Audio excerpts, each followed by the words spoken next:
আসসালামু আলাইকুম গাইস, আশা রাখছি ভালো আছেন। আমি আজকে রান্না করব নবাবী লাচ্চা সেমাই। এর জন্য দুধটা চুলায় বসিয়ে দিয়ে একটু জাল করে নিয়ে এর মধ্যে চিনি দিয়ে দিলাম পরিমাণ মতো, এবং তেজপাতা, দারচিনি, সাদা এলাচ সবগুলো আমি আগে দিয়ে নিয়েছিলাম। দিয়ে দুধটাকে জাল করে একদম ঘন করে নিব। আমি মূলত এটা স্পেশালি বানাচ্ছি বাদাম দিয়ে, যার কারণে আমার কাছে মনে হয়েছে এটা টেস্টটা কিছুটা অন্যরকম লাগবে, আর খেতে অসাধারণ হয়েছিল। যাদের আমার রেসিপি ভালো লাগে তারা ইউটিউব চ্যানেল থেকে দেখলে অবশ্যই চ্যানেলটাকে সাবস্ক্রাইব করে বেল আইকনে ক্লিক করবেন, আর যারা ফেসবুক পেজ থেকে এই ভিডিওটা দেখবেন অবশ্যই একটা পেজটাকে ফলো এবং লাইক দিবেন।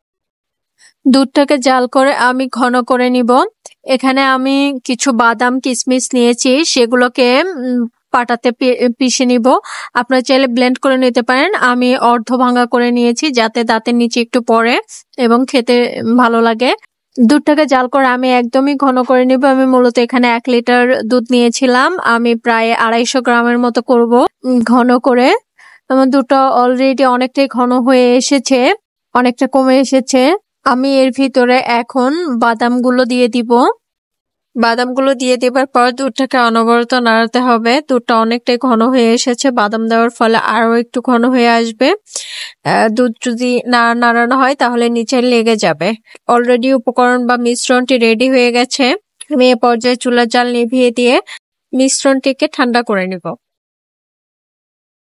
এই ফাঁকে চুলায় কড়াই বসিয়ে দিয়ে 2 টেবিল চামচের মতো ঘি দিয়ে দিব এবং 200 গ্রামের মতো লাচ্চা দিয়ে দিব। লাচ্চাগুলোকে আমি লো আঁচে রেখে ভাজি করে নিব। লাচ্চার কালারগুলো পরিবর্তন হয়ে আসলে সে পর্যায়ে আমি দিয়ে দিব 2 টেবিল চামচের মতো গুঁড়া দুধ। আমি লো আঁচে রেখে ধীরে ধীরে লাচ্চাগুলোকে ভাজি করে নিব। লাচ্চার রং সম্পূর্ণরূপে লালচে কালার হয়ে গেলে এবং লাচ্চাগুলো দেখতে অন্যরকম লাগবে, তখন সে পর্যায়ে আমি চুলার জালটা নিভিয়ে দিব। আপনারা দেখতে পাচ্ছেন লাচ্চার রং অলরেডি পরিবর্তন হয়ে যাচ্ছে ধীরে ধীরে। আমার অলরেডি ভাজি করা হয়ে গেছে, আমি এ পর্যায়ে চুলার জালটা নিভিয়ে দিব। আমার লাচ্চা ভাজি হয়ে গিয়েছে। আমি সার্ভিং বল নিয়ে লাচ্চাগুলোকে নিচে দিয়ে দিব। আমি কয়েকটা লেয়ার করব মোটামুটি ভাবে। আমি এ পর্যায়ে লেয়ার করা হয়ে গেছে। আমি এখন বাদাম দিয়ে যে ক্রিমটা তৈরি করেছিলাম সেই ক্রিমটা উপর দিয়ে সম্পূর্ণরূপে দিয়ে দিব। আমি আমার পছন্দ মতো সুবিধা অনুযায়ী আমি দিয়ে নিচ্ছি। চামচ দিয়ে ধীরে ধীরে সম্পূর্ণ লেয়ারটাকে মিশ্রণটি দিয়ে ঢেকে দিব। এরপর আমি অন্য একটা লেয়ার করব। আপনারা দেখতে পারতেছেন যে আমি কিভাবে লেয়ার করছি এবং কিভাবে মিশ্রণগুলো দিচ্ছি। ঠিক একইভাবে সম্পূর্ণরূপে দিয়ে দিতে হবে আর কি। এভাবেই, এটা আসলে বলে বোঝানোর কিছু নেই, দেখেও মাঝে মাঝে বুঝে নিতে হবে।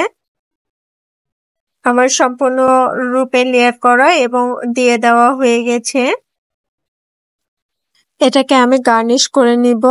এর জন্য উপরে দিয়ে দিব মাওয়া, এটা হোমমেড মাওয়া আর কি। এরপর দিয়ে দিচ্ছি কাঠবাদাম, কাজু বাদাম আর হচ্ছে কিশমিশ। এটা দেখার সুবিধা অর্থে আর কি, সৌন্দর্যের জন্য। আপনারা চাইলে দিতেও পারেন আবার নাও পারেন, তবে এরকম করে খেতে যখন দাঁতের নিচে একটু পড়ে নারকেল কোড়াও দিতে পারেন আপনারা চাইলে এখানে মাওয়ার পরিবর্তে, তাহলে টেস্টটা আরো বেশি ভালো হয়। আমার কাছে এই মুহূর্তে ছিল না তাই আমি দিয়ে দিয়েছি আর কি।